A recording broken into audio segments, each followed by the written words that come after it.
Good morning students. Today our topic is polymer. Last video में हमने polymer के कुछ सिंपल एग्जांपल और पॉलीमर किसे कहते हैं, पॉलीमराइजेशन क्या होता है, पॉलीथीन का बनना, ये सब चीज़ें हमने देखी थी और क्लासिफिकेशन उनका देखा था स्ट्रक्चर के बेस पर, ठीक है, पॉलीमराइजेशन के बेस पर। आज हम मैकेनिज्म ऑफ पॉलीमराइजेशन मतलब बहुलकीकरण की क्रियाविधि के बारे में पढ़ेंगे, ठीक है। तो बहुलकीकरण की मुक्तमूलक क्रियाविधि, मुक्तमूलक क्रियाविधि के बारे में हम पढ़ेंगे। मुक्तमूलक क्रियाविधि,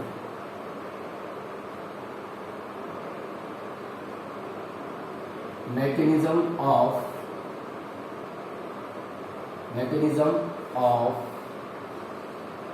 पॉलीमराइजेशन।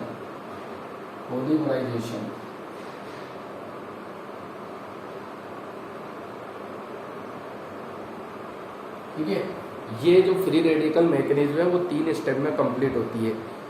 और ये क्या है, मुक्तमूलक क्रियाविधि। तो नेचुरल सी बात है कि इसमें मुक्तमूलक का निर्माण होगा, ठीक है। तो फर्स्ट जो स्टेप इसका होता है, प्रथम जो पद इसका होता है, उसमें सबसे पहले फर्स्ट ऑफ ऑल किसका निर्माण होता है, मुक्तमूलक का निर्माण होता है, फ्री रेडिकल। फ्री रेडिकल आप लोग जानते ही होंगे, 11th में भी हमने जैसे पढ़ा था।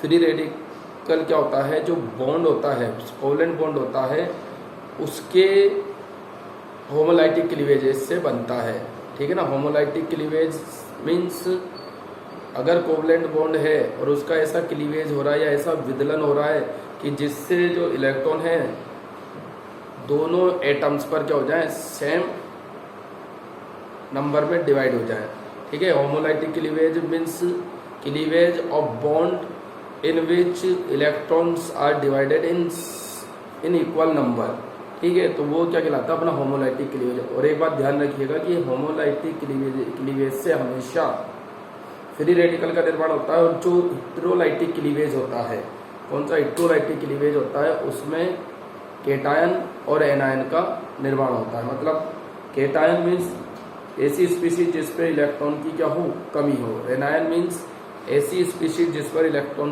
की क्या हो, अधिकता हो, ठीक है ना। इलेक्ट्रॉन डेंसिटी ज़्यादा हो वो तो अपना क्या होगा, एनायन। और इलेक्ट्रॉन डेंसिटी कम हो, पॉजिटिव चार्ज क्रिएट करे, वो स्पीसीज क्या होगी, केटायन, ठीक है। तो ये जो पॉलीमराइजेशन है, मैकेनिज्म ऑफ पॉलीमराइजेशन है, वो फ्री रेडिकल जो मैकेनिज्म है 3 स्टेप में कंप्लीट होती है। फर्स्ट स्टेप में क्या होता है, मुक्त मूलक का निर्माण होता है। फॉर्मेशन ऑफ फ्री रेडिकल अपन करेंगे इसमें, ठीक है ना। फॉर्मेशन ऑफ फ्री रेडिकल मतलब मुक्त मूलक का निर्माण होगा। और ये क्या होगा, परऑक्साइड से इनिशिएट होगी। कोई सा भी परऑक्साइड अपन लेंगे उससे ये इनिशिएट होती है, ठीक है ना। इनिशिएट मतलब श्रृंखला जो प्रारंभन पद है, चेन इनिशिएटिंग स्टेप, उसमें कोई परऑक्साइड होगा, जैसे बेंजोइल परऑक्साइड हो सकता है, उसके होमोलाइटिक क्लीवेज से क्या बनेगा, उसके होमोलाइटिक क्लीवेज से फ्री रेडिकल बनेगा, ठीक है। और फ्री रेडिकल जो बनेगा वो सेकेंड स्टेप में, सेकेंड स्टेप अपनी होगी चेन प्रोपेगेशन स्टेप, मतलब श्रृंखला संचरण पर। उसमें जो फ्री रेडिकल बनेगा फर्स्ट स्टेप में, वो फ्री रेडिकल क्या होगा, दूसरे स्टेप में, सेकेंड स्टेप में चेन प्रोपोगेट करेगा। चेन मतलब श्रृंखला का संचरण करेगा, एल्किन पर अटैक करेगा और एल्किन फ्री रेडिकल का निर्माण करता जाएगा, ठीक है ना। तो ये क्या है, चेन प्रोपोगेशन स्टेप होगी इसकी सेकेंड स्टेप। और इसके बाद लास्ट स्टेप जो होगी वो होगी chain terminating step. Chain terminating step it means जो चेन टर्मिनेट होगी, चेन टर्मिनेट कैसे होगी, श्रृंखला का समापन कैसे होगा, श्रृंखला का समापन होगा दो मुक्त मूलकों के परस्पर मिलने से श्रृंखला क्या हो जाएगी, समाप्त हो जाएगी। तो वो मुक्त मूलक एल्किल मुक्त मूलक भी हो सकते हैं। तो let's start with mechanism of free radical of formation of polymer, ठीक है ना। It is called polymerization. First step देखिए, श्रृंखला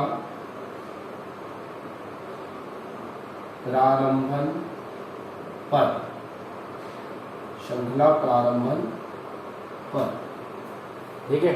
chain initiating step, chain initiating step, श्रृंखला प्रारंभन पर। ठीक है, जैसे कि मैंने आपको बताया कि श्रृंखला कैसे प्रारंभ होगी, मुक्त मूलक के निर्माण से श्रृंखला प्रारंभ होगी। तो अपन यहाँ क्या ले लेते हैं, बेंजोइल पेरोक्साइड ले लेते हैं, C6H5COO C6H5, it is benzoyl peroxide. ये क्या होगा, बेंजोइल पेरोक्साइड होगा। ठीक है, अब इस बेंजोइल पेरोक्साइड का क्या होगा, यहाँ होमोलाइटिक क्लीवेज है। कौन सा क्लीवेज होगा, होमोलाइटिक क्लीवेज। ठीक है, और आपको अभी अभी मैंने आपको बताया था कि होमोलाइटिक क्लीवेज से क्या होता है, फ्री रेडिकल का निर्माण होता है। ये फ्री रेडिकल यहाँ बनेगा, देखिए C6H5COO, ये फ्री रेडिकल, मतलब इस पर एक इलेक्ट्रॉन बॉन्ड के टूटने से और आ जाता है। एंड ये कितने बनेंगे, दो फ्री रेडिकल का यहाँ निर्माण होगा। और यह है कंप्लीटली किसमें, लास्ट में क्या बनेगा, इससे फिनाइल फ्री रेडिकल। देखिए ये वन ब्रेक होगा, एक इलेक्ट्रॉन यहाँ, ध्यान से देखिएगा, और एक इलेक्ट्रॉन यहाँ।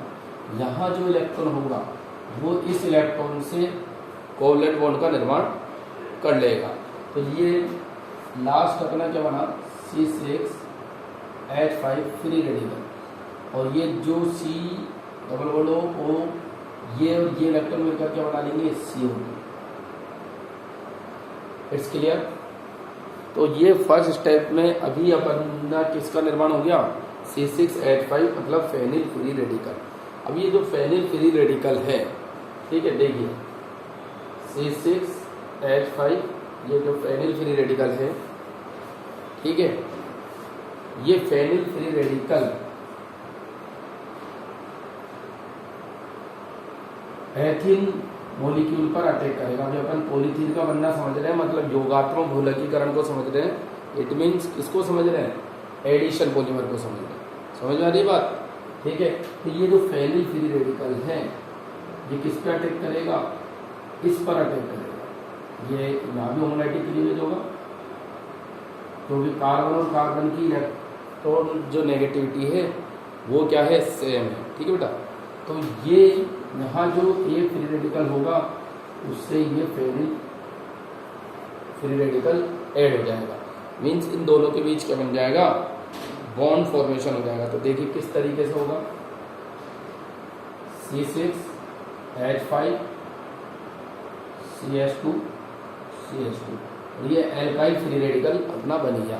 ठीक है। तो फर्स्ट स्टेप में लास्ट में क्या बनेगा, एल्काइल फ्री रेडिकल का निर्माण फर्स्ट स्टेप में अपना होगा। It is clear. ठीक है। सेकंड स्टेप क्या था अपना, यहाँ पर पहले लिख देते हैं फिनाइल फ्री रेडिकल। ठीक है। और ये क्या है, एल्काइल फ्री रेडिकल। ठीक है। बेंजोइल पेरोक्साइड है, ये भी फिनाइल फ्री रेडिकल है। सेकेंड स्टेप अपना क्या था, श्रृंखला संचरण पर। श्रृंखला संचरण पर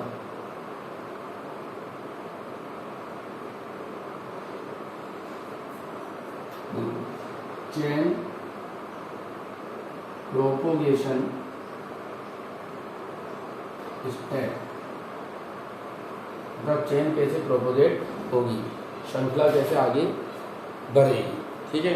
तो श्रृंखला किसके द्वारा आगे बढ़ेगी, चेन किससे प्रोपोगेट होगी, जो एल्किल फ्री रेडिकल यहाँ बना है वो एक के बाद एक एल्कीन जो मॉलिक्यूल है उस पर अटैक करेगा। ठीक है ना, मतलब एथिन, अभी एथिन मॉलिक्यूल है तो उस पर अटैक करेगा। तो जो फर्स्ट स्टेप में एल्किल फ्री रेडिकल अपना बना है, let see C6H5CH2 single bond CH2। ठीक है। ये एथिन मॉलिक्यूल पर अटैक करता जाएगा, एक के बाद एक एथिन मॉलिक्यूल से उन्हें एल्किल फ्री रेडिकल में कन्वर्ट करता जाएगा। देखिए क्लास CH2, मान लीजिए एथिन फ्री रेडिकल अपन ने लिया, अब क्या होगा, वही होमोलाइटिक क्लीवेज, और ये जो यहाँ जो फ्री रेडिकल बनेगा वो इससे अटैच हो जाएगा। तो देखिए किस तरीके से होगा, चेन प्रोपोगेशन कैसे होगा, C6H5 CH2 CH2 CH2 CH2, ठीक है, ये चेन प्रोपोगेशन हो गया।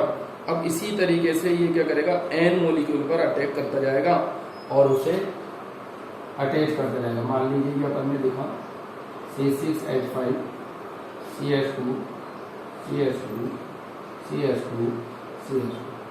अब ये एथिल मॉलिक्यूल पे एक के बाद अटैक करेगा और उनको एल्किल मॉलिक्यूल में कन्वर्ट करेगा और चेन क्या हो जाएगी, प्रोपोगेट हो जाएगी।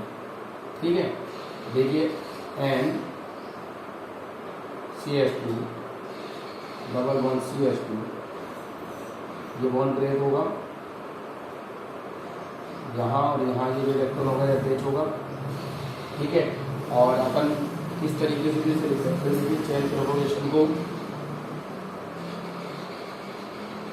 C6H5 CH2 CH2 N molecule, ये N मॉलिक्यूल थे, यहाँ अपन ने उन्हें N मॉलिक्यूल के फॉर्म में अपन ने इसे लिख दिया। तो इसके लिए देन रिमेनिंग अपन दिखा सकते हैं, चेन को यहाँ अपन खत्म नहीं करेंगे क्योंकि फ्री रेडिकल अपने को दिखाना है।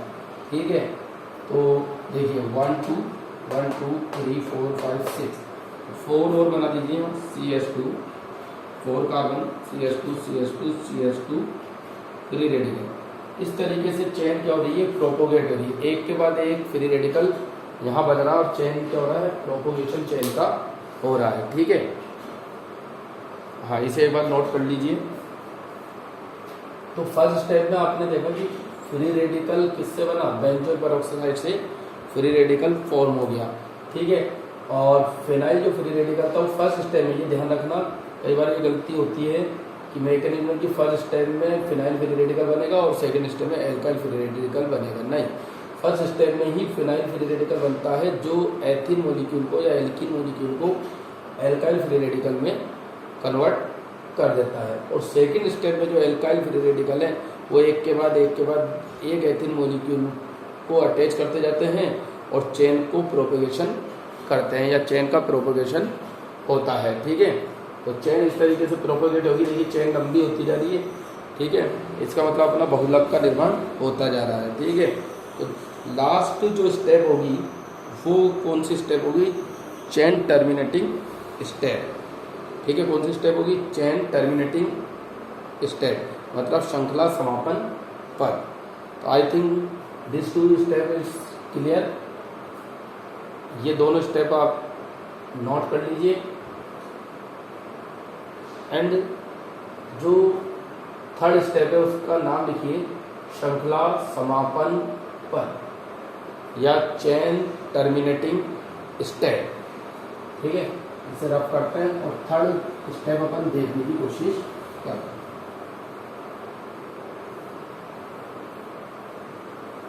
ये मोस्ट इम्पोर्टेंट है, किसी भी तरीके का क्वेश्चन इसमें पूछा जा सकता है और ये चैप्टर होने के बाद अपन नीट से रिलेटेड क्वेश्चन करेंगे कॉम्पिटिटिव एग्जाम से। देखिए last step third, chain terminating step, श्रृंखला समापन पर। ठीक है, अब श्रृंखला समाप्त कैसे होगी, ठीक है, श्रृंखला चेन टर्मिनेट कैसे होगी, तो श्रृंखला समापन पद में क्या होगा, दो फ्री रेडिकल क्या होंगे, कंबाइन होंगे। ठीक है ना, दो फ्री रेडिकल कंबाइन होंगे, एल्काइल फ्री रेडिकल, और इन फ्री रेडिकल के मिलने से श्रृंखला क्या हो जाएगी, समाप्त हो जाएगी। ठीक है ना, तो देखते हैं किस प्रकार बहुलक का निर्माण होगा, मतलब फॉर्मेशन ऑफ पॉलीमर किस तरीके से होगा, और how chain terminate in the last step.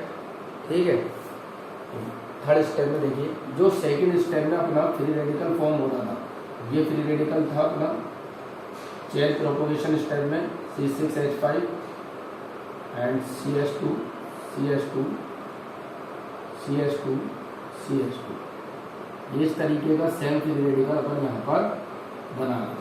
ठीक है, अब ये श्रृंखला को कैसे समाप्त करेगा, मान लीजिए इससे कोई दूसरा फ्री रेडिकल अटैच हो जाता है, C6H5 CH2 CH2 CH2 CH2 all N CH2 CH2, ये इससे अटैच हो जाता है। ठीक है, तो ये कैसे अपन फ्री रेडिकल बनाएंगे, C6H5 CH2 CH2 CH2 CH2 CH2,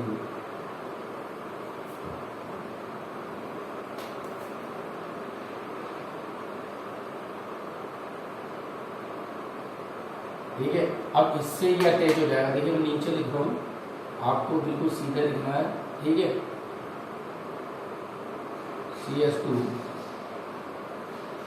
CH2 CH2 CH2 का whole N CH2 CH2 C6H5, ये अपना पॉलीथीन का निर्माण हो गया। पॉलीथीन का निर्माण किस प्रकार हुआ, तो यह फॉर्मेशन ऑफ पॉलीथीन इज